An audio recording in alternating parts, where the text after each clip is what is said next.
महाराज जी, हर परिस्थिति में ये भी प्यारे की इच्छा है या श्री जी का मंगल विधान ही होगा, ये बात कैसे आएगी? तस्मात् शास्त्रम प्रमाणम ते कार्य अकार्यो व्यवस्थितो।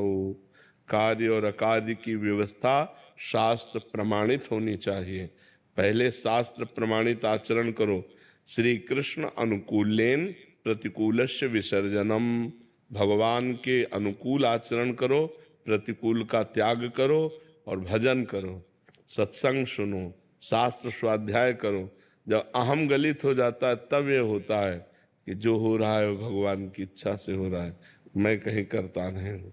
भगवान की इच्छा जब तक अहम है तब तक अपनी वासनाओं के खेल को कहीं भगवान की इच्छा ना समझ ले। नहीं तो भगवान की इच्छा से नरक भी बना है, भगवान की इच्छा से रोग भी है, भगवान की इच्छा से कानून भी है। फिर आपको दंड मिलेगा तो कहोगे हमको तो दुख मिल रहा है, हमको तो कष्ट मिल रहा है, वो भी तो भगवान की इच्छा से ही रचा गया है। तो हमें चाहिए कि शास्त्र के अनुसार चलें, भगवान के प्रतिकूल आचरणों का त्याग कर दें, खूब सत्संग सुने, शास्त्र स्वाध्याय करें, नाम जप करें। और जब अहंकार गलित हो जाता है तब ये दिखाई देता है कि भगवान की इच्छा से सब हो रहा है। हर इच्छा भावी बलवाना, हृदय विचारत सम्म सुजाना। हर इच्छा का प्रबल खेल हो रहा है, कहीं पालन हो रहा है, कहीं सृजन हो रहा है, कहीं विनाश हो रहा है। ये भगवान की इच्छा से हो रहा है।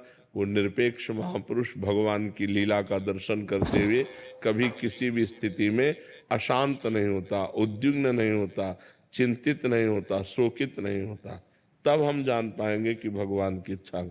अभी लोग मनमानी आचरण करते हैं और कह देते हैं भगवान की इच्छा के बिना पत्ता नहीं हिलेगा। तो फिर और भी कुछ है भगवान की इच्छा से, नरक है, दंड है, रोग है, कानून है, तो फिर भोगना पड़ेगा।